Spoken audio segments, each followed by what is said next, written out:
इनकी minimum flow limit क्या होती है? इतने लाजमी होने चाहिए, इससे कम भी नहीं होने चाहिए। हाँ, पहली बात तो ये कि अंदर मैंने कहा था TDS का लफ्ज़ इस्तेमाल नहीं करें। दूसरी बात ये कि जो रिकमेंडेड है ना बेटा, जो रिकमेंडेड है वो तो किसी किस्म की कंडक्टेंस होनी ही नहीं चाहिए।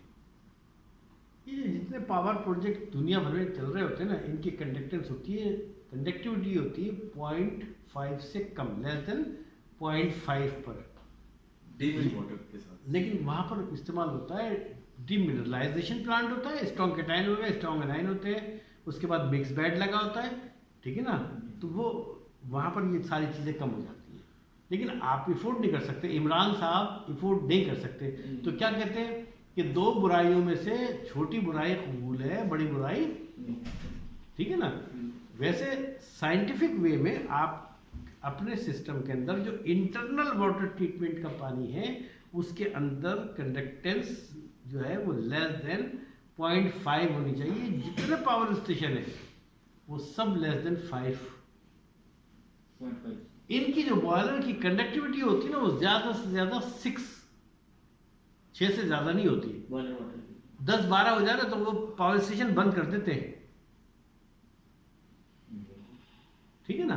तो आप क्या, चूंकि इतना वो ज़्यादा वो नहीं है, मतलब मुझे कहना चाहिए ना कि मतलब बहुत टरबाइन भी लगी हमारे पास, हीट एक्सचेंजर से आगे, हीट एक्सचेंजर से पानी कंडेंसेट होकर वापस आ रहा है। प्रोसेस बहुत सिंपल है, प्रोसेस बहुत सिंपल नहीं, वो तो मुझे सारा प्रोसेस पता है, मैं आंखें बंद कर लेंगे। हमारा वाला तो सिंपल है, वो जो पावर प्लांट होता है नहीं, आपका वाला भी दूसरी जगह पर अल्हम्दुलिल्लाह शुगर इंडस्ट्री हो गई, टेक्सटाइल हो गई, पेपर पल्प पेपर हो गई, किसी भी इंडस्ट्री का ये सारा मेरी टिप्स पर होता है सारी चीज़ें, और मैंने प्रैक्टिकली लोगों से कराया हुआ है ना काम, इसलिए मतलब कोई मुझसे झूठ बोल सकता है। अब देखिए ना, मैंने आपको बताया था ये सारा काम, आपने इसके ऊपर अमल किया, आपको कितना फ़ायदा हुआ, आपकी अपनी मेथोडोलॉजी। यानी अब आप कह रहे हैं ना कि वो बॉयलर वाला शुक्रिया अदा कर रहा था, पता नहीं दिल से कर रहा था या वैसे कर रहा हो, लेकिन उसका फ़ायदा तो है ना यार। अगर उसका फ़ायदा नहीं है, हमारे कौम का तो फ़ायदा है ना, हमारे मुल्क का तो फ़ायदा ना। यही सुप्रीम कोर्ट के ऑर्डर हैं, यही सुप्रीम कोर्ट की इंस्ट्रक्शन है, और इसी पर हम काम कर रहे हैं। तो अपनी कौम को इस तरह से फ़ायदा हमें पहुंचाना हमारा फ़र्ज़ है, तो हम कर रहे हैं। इससे सिलसिले में अगर कोई और सवाल बेटा जहन में है तो पूछ लें। एक सुपर हीटर के वाले, हाँ, एक 5 सवाल पूछ लें। हाँ, तो एक ये था कि हमने सुपर हीटर पे नॉर्मली प्रेशर को टेम्परेचर बढ़ाते हैं, और एक हमने कानून केमिस्ट्री में कानून है प्रेशर के बढ़ने से टेम्परेचर भी बढ़ता है, और आपस में इनडायरेक्टली प्रोपोर्शन है। लेकिन सुपर हीटर में जो फिनोमेना चल रहा है उसमें हम टेम्परेचर बढ़ा रहे हैं जब, तो प्रेशर सेम रहता है, प्रेशर नहीं बढ़ता। ये कौन सा इसमें इलाज है? ये जिस कानून की आप बात कर रहे हैं ना उसका नाम है हेनरी लॉ, ठीक है ना। अच्छा, जो सुपर हीटर आप इस्तेमाल करते ना, ये 2 चीज़ें होती हैं, इसको कहते हैं सुपर हीटर। फिर एक होती है सुपर हीटर के बाद इस स्टीम को कहते हैं सैचुरेटेड स्टीम। जी, जो वाइट वाला से नहीं, आपके वाले से सैचुरेटेड नहीं निकलती। सिर्फ 10 पार्ट्स के ऊपर 170 डिग्री सेंटीग्रेड सैचुरेटेड स्टीम होती है, पता है किस पर? जिसमें 172 डिग्रीज है, 172 डिग्रीज 10 पार्ट्स सैचुरेटेड, उसके ऊपर से सुपर सैचुरेटेड आएगी। बात ये है कि जो सैचुरेशन आपकी शुरू होती है ना, वो तो आप बार की बात कर रहे हैं, 10 बार, जी सर, बार की बात कर रहे हो ना। तो ये अब आप अंदाजा लगा रहे हैं कि कितना PSI हो गया, 150। ये आपका है लो प्रेशर बॉयलर। जी जी, low pressure. Medium pressure boiler जो है 1000 तक, बिल्कुल ऐसे, और 1000 से आगे जो है वो हाई प्रेशर बॉयलर कहलाता है। जब प्रेशर आपका मोर देन 1000 PSI तक पहुंचता, आप जिसको सैचुरेटेड स्टीम करो वो सैचुरेटेड नहीं है। सैचुरेटेड स्टीम बनेगी जब उसके अंदर ये तस्वुर खत्म हो जाए कि कोई सिंगल ड्रॉपलेट जा सकता है, कोई सिंगल ड्रॉपलेट जा सकता है। मतलब what do you mean by saturation? Saturation कहते हैं किसको? सैचुरेशन से मुराद ये है कि अब इसके अंदर हीट एब्जॉर्ब करने की कैपेबिलिटी खत्म हो गई। जी मतलब मैं इस पानी को लेके मैं इस पानी के अंदर नमक हल करना शुरू कर दूं, जब नमक हल होना बंद हो जाएगा मैं कहूँगा ये अब सैचुरेटेड हो गया। जी ठीक है ना। स्टीम पानी, वो जो स्टीम है वो अपनी हीट एक्सचेंज कैपेबिलिटी बंद कर दे, कॉल्ड एज सैचुरेशन। जी अब जब हम उसकी पीक पर जाएंगे ना तो वो कहलाएगा सुपर सैचुरेटेड, और वो आती है 1000 के बाद। ठीक है ना। आपकी स्टीम तो, चूंकि आपकी स्टीम के अंदर तो सलीका, आपके पानी के अंदर सलीका कितनी होगी पता है? ये जो आप कुएं से जमीन से पानी निकाल रहे हैं ना, इसके अंदर 20, 25, 30 ppm तो सलीका होगी।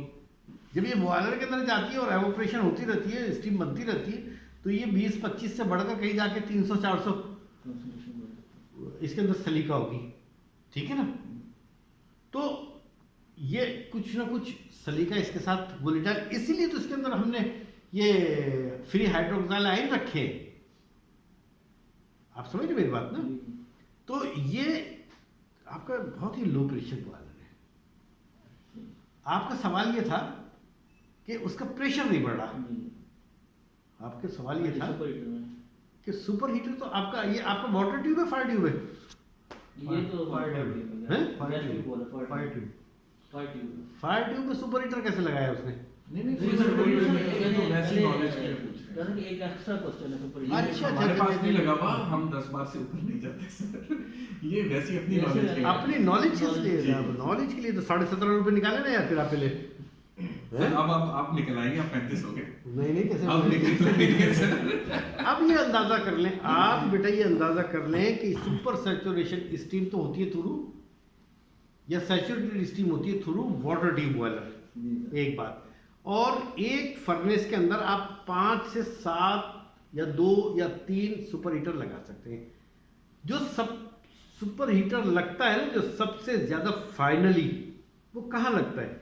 वो वहां लगता है कि जब स्टीम आपने जब कंबशन प्रोसेस किया, और कंबशन प्रोसेस करने के बाद जो फर्नेस का डिजाइन होता है ना, वो इस नमूने का बनाते हैं कि कंबशन के बाद जो हीट, वो जो फ्लू गैसेज है, जहां सबसे पहले जाके हिट करती है ना, वो सबसे आखिरी वाला सुपर हीटर लगता है। आप आई समझ में?